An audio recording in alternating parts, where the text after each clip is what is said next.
issued an administrative message for Washington, D.C. beginning at 12:45 p.m. on November 22nd and ending at 6:45 on November 22nd.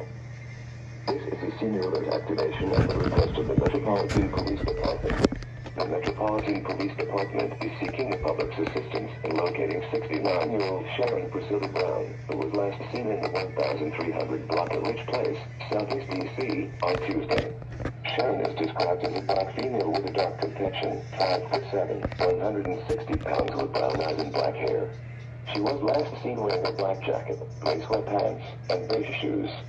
If you have any information about the missing individual or individuals, please contact the Metropolitan Police Department at 202-727-9099 or text anonymous tips to 50411. Thank you. End of message.